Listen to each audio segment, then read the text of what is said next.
After attending 3 back-to-back emergency summits in Brussels, in Belgium, US President Biden has landed in Poland to get a first-hand look at efforts to help refugees fleeing the war-torn country. Biden has arrived in Rzeszów, which is hardly 160 kilometers away from the border. After landing, US President met with soldiers from the US Army's 82nd Airborne Division. The soldiers have been stationed there as part of NATO's protection of the alliance's eastern flank. While addressing the US soldiers, Biden said, and I quote, "You are in the midst of a fight between democracies and oligarchs." Meanwhile, as the Russian-Ukraine war enters day 31, Moscow continues to bomb key Ukrainian cities, including Kyiv and Kharkiv. I spent a lot of time in Ukraine when I was a senator and vice president. I've spoken to the Rada in the days when they, in fact, didn't have what you'd call a democracy, and was there in the Maidan when the former leader had to take off and head into Russia. And so, you know, with the Ukrainian people have a lot of backbone. They have a lot of guts, and I'm sure you're observing it. The world ain't going to be the same, not because of Ukraine, but I'm not going to be the same 10, 15 years from now in terms of our organizational structures. And the question is, who's going to prevail? Are democracies going to prevail and the values we share, or autocracy is going to prevail? And that's really what's at stake. So what you're doing is consequential, really consequential. We're in the midst of, and I don't want to sound too philosophic here, but you're in the midst of a fight between democracies and oligarchs. Well, hours after President Putin put his nuclear forces on the state of alert, several Russian submarines capable of carrying 16 ballistic missiles sailed into the North Atlantic. Tracked by Western militaries, the decision to send the submarines closer to European shores was seen by the British Navy chiefs as posturing and a warning rather than an actual threat.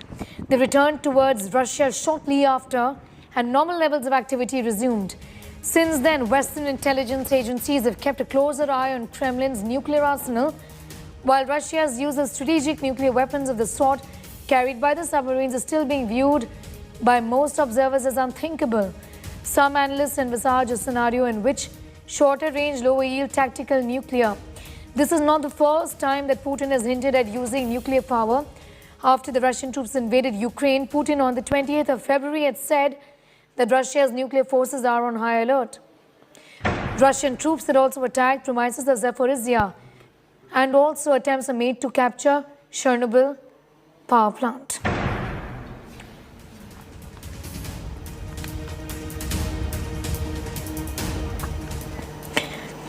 Yet another nuclear threat by Putin in the ongoing war against Ukraine. Kremlin spokesperson has said that if existence is threatened, they may resort to nuke attacks. Earlier, Putin had asked Russia's nuclear forces to be on high alert. Here's more.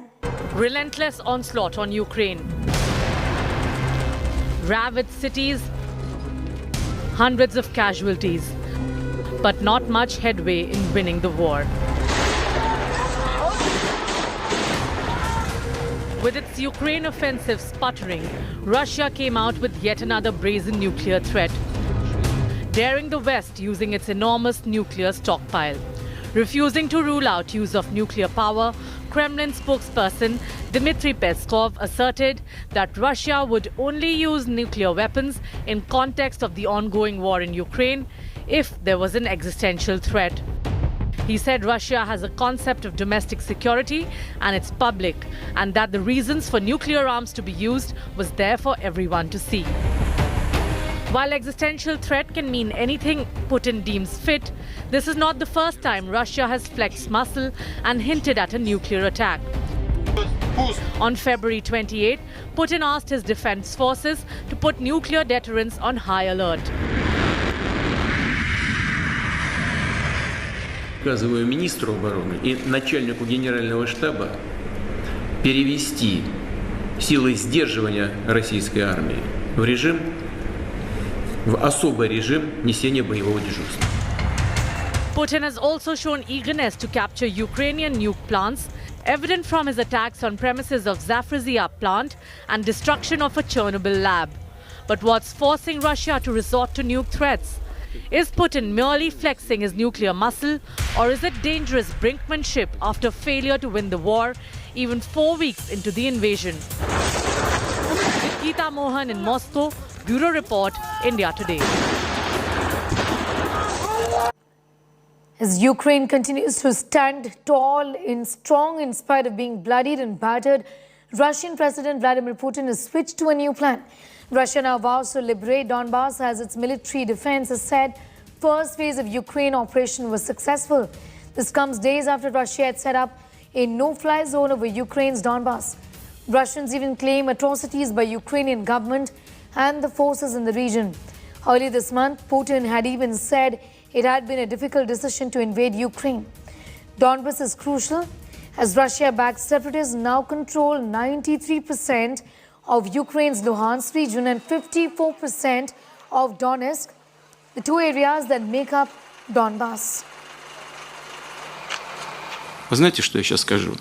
Может быть, это жестко так прозвучит, прямо от меня в голову пришло, но тем не менее, ситуация заставляет говорить такие вещи. Ну вот вы сами видите, когда у нас то в одном, то в другом регионе, значит, бродячие собаки набрасываются на людей, ранят, даже есть и летальные случаи.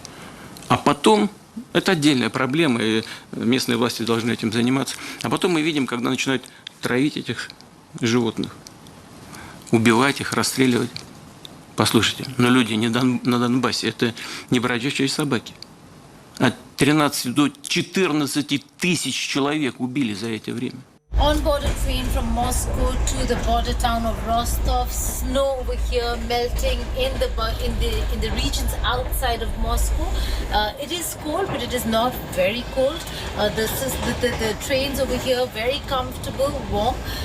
But what we are going to show you is not just life in cities, but also life in the border towns. They look very different if you see not the kind of structure, the high-rise buildings that you see in Moscow. The flora, fauna, and the structure of the entire town is going to look very different when we reach the border towns. Although, yes, very European in their way of life, in the way they live. We will show you that, but again, there are reports of supply shortages in border towns. Let's go there and see whether that's the case or not. And also tensions. Tensions are high in the border towns between Ukraine and Russia. On the Russian side, there are a lot of people who have families across the border. Also, Ukrainians on the Ukraine side, there are a lot of Russians or people of Russian origin. Many even hold Russian passports. They have families across on this side. So we will speak to them and ask them how they feel about this entire conflict that's ongoing. It has taken a toll not just on the lives of people in Ukraine, but also on how Russia and Ukraine are going to look at each other, the familial ties, historical ties between each other, and the relationship that people have, the people-to-people connect. So we'll report all about that, but for now, it's a long journey to Rostov, which is a border town, and from there to really the border between Russia and Ukraine, which is the Donbass region of Ukraine. So we'll report from there as well. With video journalist Satya Rautre on border train from Moscow to Rostov. Geeta Mohan for India Today. Well, North Korea is believed to have launched its largest intercontinental ballistic missile and has put the world on notice. But it's the way the news is relayed on state-run television that has caused widespread bafflement. Here's more. Missiles are a serious business. The launch of these deadly projectiles is not a light-hearted event, meant to titillate. Unless you are Kim Jong-un of North Korea. For Kim, even the test firing of his biggest intercontinental ballistic missile is like a sport. Take a look at this missile launch. And these. Not many are seeing the funny side of it, slapping fresh sanctions on Kim for firing off the 1,090-kilometer intercontinental ballistic missile. Bureau Report, India Today.